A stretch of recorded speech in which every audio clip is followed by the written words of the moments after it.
I'm here with Kevin Walsh. He is the artist of the Search for 2012 Rip Curls Artist of the Search. This is crazy watching him do this. Hi, Kevin. How's it going? How's it going once again? So tell us what you're doing here in Bali. Sorry, I'm gonna get that hair out for you.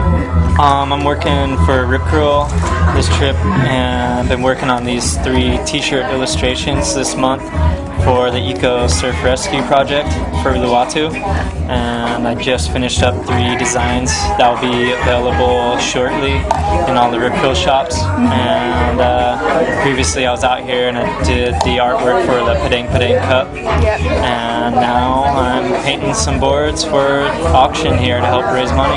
Sweet. Are you pretty stoked about having your work being exhibited here in Bali? Yeah, super stoked. So my first year out to Bali, so I'm pretty psyched. I'm pretty psyched to be watching this, actually. Tell us a little bit about your first trip here. You were invited here in May. What went down?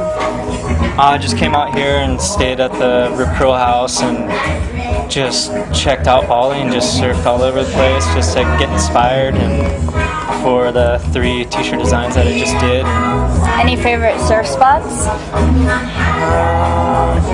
Well, I'm a goofy footer, so it's pretty hard to narrow it down, but I've just mostly surfed out front from the Rip Curl house out here at Ulu's and been having a blast. It's a land of lefts, right? Yeah. Yeah. So I've been reading your dad's blog, and he's pretty stoked about, you getting to this level with your artwork. You're finally, I think he used the words, go international. How do you feel about that? Do you feel that you've gotten to that level? Yeah, because my work's been published like internationally for a few years now, and 9 years, I think it is, almost a decade. Yeah. So I don't know. It feels good. Yeah. Any pieces that stand out? I know you've done some work for Jack Johnson. Anything else that kind of stands out for you? Got a chance to do a poster for Metallica. I've done a lot of like tour posters for Slightly Stupid, and just a lot of just surf industry, artwork for the Sunset Beach contest and for the Triple Crown and then Cold Water Classic, and just this project alone for the Padang Padang Cup was pretty awesome. Just to see the art everywhere in Bali. And are you going to be staying here like after the contest is going on for a bit more surfing? No, actually I have to get home. I have a big mural to do back home, cool. So I gotta get back and get back to reality. Get back to work. So what is your favorite medium? I know you do a lot of surfboards and surf and skate related stuff. What other things do you work with? The past few years I've been getting into tattooing, and that's been taken off really well. So actually last trip I was out here and did a tattoo over at a Garut shop and cool. down in Kuta, and that was pretty neat.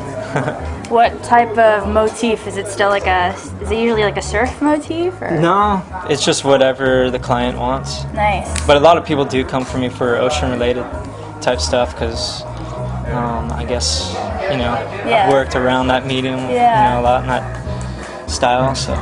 So you've been doing this for like close to a decade, and you've seen the whole surf industry and surf and art. What do you see for the future of those two things collaborating, growing together? Well, I mean, it takes, good design and art to really, sell a lot of products and be competitive. So, I mean, it's always going to be a driving force, in any industry. There's art, for everything. So I just think, just people are just going to keep pushing their creativity and style. So the kids are loving this. Do you have a message for like future generations?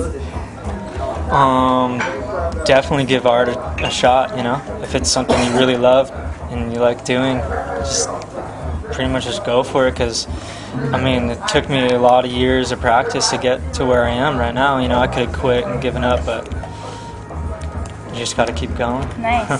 Thanks so much for your time, Kevin. No worries.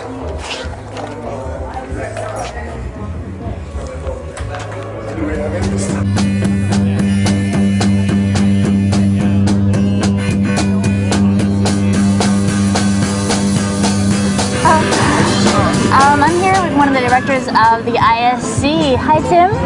How you doing, Jenny? I'm very good. How are you? It's a beautiful night here in Uluwatu. I can't think of any place I'd rather be. It's amazing. I'm blown away. Yeah, well, I mean, you had a nice sunset, beautiful breeze, some great people, and we're here at a great event to help make sure that we keep this place nice for the future. That's so true. It's all for a good cause right here. Can you tell us a little bit about what the ISC is doing, the whole event? Padang is happening, or is it going to go off soon? Well, that's maybe not the $1 million question or the million rupiah question, but only God knows. Okay. It's got a 6-week waiting period for a good reason, because they want to make sure that the waves are absolutely spectacular. It's like a one-day event, so, you know, historically it always works a few times a year, so we're just waiting for that one day to happen. Nice. Well, I'm definitely going to be here, and you're going to alert me, right, you guys? Yes, I will. I got you on my SMS list, and you will be one of the first to know when it's on. Is there anything in particular, like for tonight, that you're looking forward to? Well, I just hope that they raise lots of money. Nice. That's the whole point of it, you know, whether people buy lots of alcohol, whether they, I guess they're auctioning off some photos, some surfboards, a lot of different stuff, and I just hope that people reach into their pockets and kind of give back to Bali what Bali's given to them. Really, that's the point of it. Thank you very much. Thank you so much, Tim. Here we are. You're welcome. Nice seeing you. Good to see you too. As you know, is actually 6'3". Let me try it. And a very, very powerful surfer. We are at 4 million. That's the right size. And here's what we're going to do. Owen has told us that he gave us this board. Yeah, legendary Dick Hoole. Amazing to hear what you just told me. If you could tell that to our listeners. Well, You were one of the first guys here. Yeah, the advantages of being as old as I am is that we discovered Bali a long time ago. It's been nearly 40 years since we made our first pilgrimage up here to Bali, which was, and the fortunate thing is it was in a very early stage of its development, and we weren't even clever enough to realize the potential that was going to happen here over the next years. It kind of blows me away now to come back, and I've been back many times since our first visit in 1973 to see all the development and the changes. But a word of wisdom, I think, is from an older person who's been here and seen all of that and been blown away by everything that I see, is that you don't realize when the good times are until they're over. You know, nobody is more or enjoys trips to Bali as much as I do when I see the changes and the benefits that surfing has brought to Indonesia. And an important thing is, if waves, the ocean, was a resource like gold or silver, or in Australia we're the lucky country because we have iron ore and our minerals that we export to China. If waves were a similar commodity, like traded on the NASDAQ or the stock exchange, like gold and oil is, well, Indonesia would be like Saudi Arabia. And the advantage of that is, look at Uluwatu. There was nothing there in the beginning. It was the Bukit was the driest part of the island. And you managed to get through that and find Uluwatu. Well, it wasn't easy because there was no tour guide, so you couldn't pull up and have a rip call, learn to surf school, and say, oh, this is good, but now I can surf. Will you take me out to where the real waves were? We weren't the first people to surf it. That had been pioneered earlier in Albie Fowlson's film Morning of the Earth, which is an iconic program that showcases nobody on Kuta. The hippies weren't even on Kuta Beach. You know, the girls were making top topless and the G-string travelers. And Bali in the very early 70s was you know, a very unique part of the planet, because surfing had a surfing potential not only for Bali but for all the rest of the islands of Indonesia. Wasn't on anyone's radar. So what message do you have to surfers that are coming to Uluwatu now, the young surfers, the new generations that are coming to Bali now? I spoke, without dropping names, I spoke to someone here this evening at this unique function, Steve Palmer. And Steve Palmer sponsored one of the first, him and the Om Clothing Company sponsored the first two professional contests at Uluwatu in 1980 and 1981. And I reminded him that we've got all that film footage that you helped pay for of Bali back then. And the example there's in the film that we've restored as a DVD version, and looks great now because it was shot on 16mm film, and we spent the money to make it look as good as possible, not to massage our own egos, but just to, you know, the changes in technology make it possible. There's shots of Mark Richards and Peter McCabe surfing in Kuta Beach. It wasn't as exciting as Uluwatu, but shot from the water you can see the pans of the beach and how empty, and there was nobody here. So we've been very fortunate. My message, which I thought, because we have benefited from, we like the people of Bali have benefited from surfing and showcasing the beautiful resources that all of Indonesia offers to anyone. This is one of the most unique surfing destinations on the planet, not only in Indonesia, compared to Huntington Beach in California, Biarritz in France, the Gold Coast in Australia, Hawaii, the North Shore. They're destinations of travellers worldwide because they have waves. And the waves is a very important resource, and again we've seen the difference that makes to a place like Uluwatu. But so we have benefited, like Indonesia, from the exploitation or the development of surfing as a resource, which is the main ingredient in surfing as a surfing destination for tourism. And everything that's happened at Uluwatu and in Sumbawa and Lombok and Sumber and Java and now Sumatra as well, and not to mention the Mentawais. That's just one of the treasures of the surfing universe by anyone's measure. The most important thing I think we as surfers can do, whether you're a short boarder, a long boarder, or however you enjoy the ocean, is now give something back. Show we receive all of our enjoyment from the ocean. The main thing we can do without thinking it's all there for us, for our enjoyment, is to be humble enough to be the caretakers, the custodians of the ocean, and look after it. Is there a sewage problem at Uluwatu? What about all the plastic? And getting back to Stephen Palmer, who I mentioned before, I told him tonight, hey Steve, you guys can use all that footage. You know, I'm kind of retired now. I'm too old to be making more movies. We've already done that, and yes, that was a great, very enjoyable part of my life. But what about all that footage we still have showing Bali, you know, back in 1981, you know, more than 30 years ago, which was totally different than today. And he said, similarly, I'm not interested in promoting Bali. You know, he's been a successful businessman and benefited like the rest of us who've been here.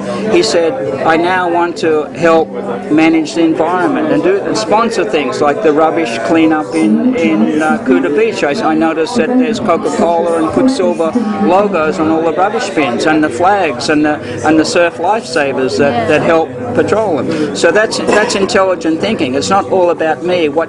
How much more can I rape and pillage Bali, and what more enjoyment can I get out of being a smart bule to come here? It's now being humble enough to show them that the correct thing to do is this is a beautiful resource, a treasure in the whole world. You know, not only the beautiful culture of Bali, but the richness of the waves as a resource. We as surfers have an obligation to educate people that no, all the plastic is not good, and all the using the ocean as a rubbish tip we get all our enjoyment from that environment.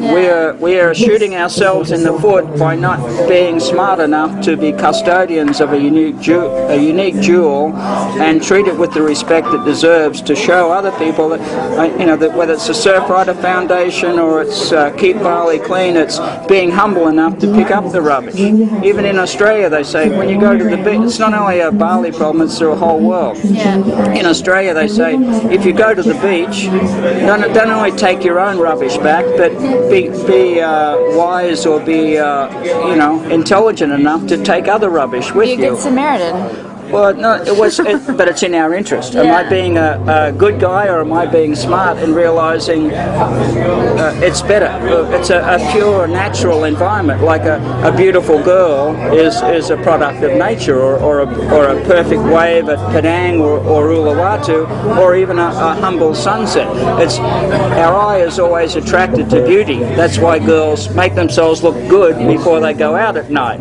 You know that. The makeup, yeah. You know that. It's not a makeover, it's intelligent thinking. And so to see something as pristine as the original Bali was when we first came to enjoy it, the responsibility is to help other people by showing them by example, not lecturing them like, well, I don't have to do it because I'm a rich guy, but you should be doing it. Show them by example that the best way we can enjoy coming back to keep enjoying what Bali has given us in abundance is by being caretakers to look after it. And that's my message for everybody. Yes, come to Bali, enjoy the beauty and the magic that it has seduced everybody here. That's you don't have any problem with tourists coming to Bali, or the privilege of them paying $25 just to get out of the airport to come and enjoy what it has to offer. Be intelligent enough to realize how fortunate we are to find a place like this on the planet and keep it in its pristine natural beauty. Thank you so much. So, hey Curtis, what's up? It's been a good night. Yeah, it's been an awesome night. Yeah, well, I'm really excited. I mean, we pulled it off, and everyone came out and showed their support, and it's been great. So, okay, first introduce yourself, I guess, to our viewers. Who is Curtis? I'm Curtis Lowe. I'm from Florida, and I'm here as a volunteer to work for Eco Surf Rescue, and we're just getting everything going, and we're gonna make Uluwatu clean and green. Nice.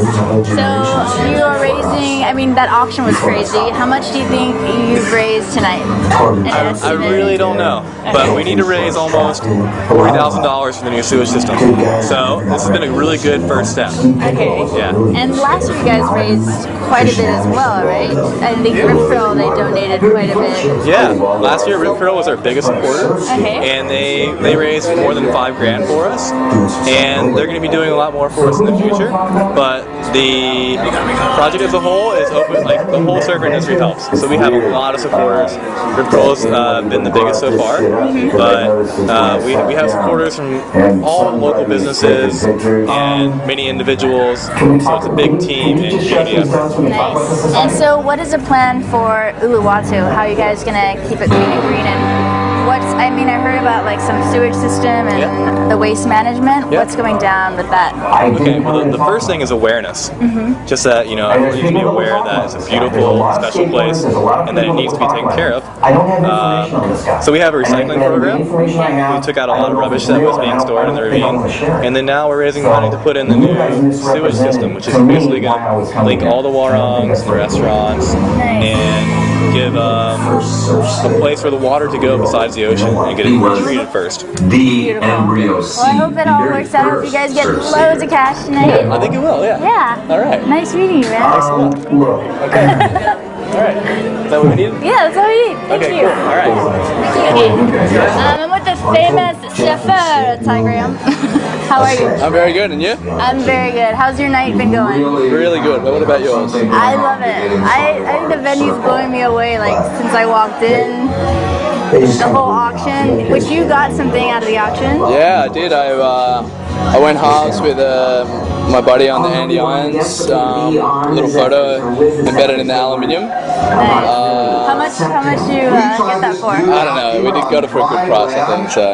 Anyway. Couple of 10 mil. I think it was, yeah, anyway. But yeah, beautiful venue. I think this is one of the best places in Bali, really, like, for what this event stands for, and you know, it's all about, there's a lot of problems in Bali with pollution and all that kind of stuff, so you know, everyone's trying to do their part, and every little bit helps, and to bring a gathering like this we have here in Uluwatu, and the causes that it stands for, and the prizes and the people that have got together for it is pretty amazing, so I'm just stoked to be a part of it, yeah. And so you live here in Bali like full time?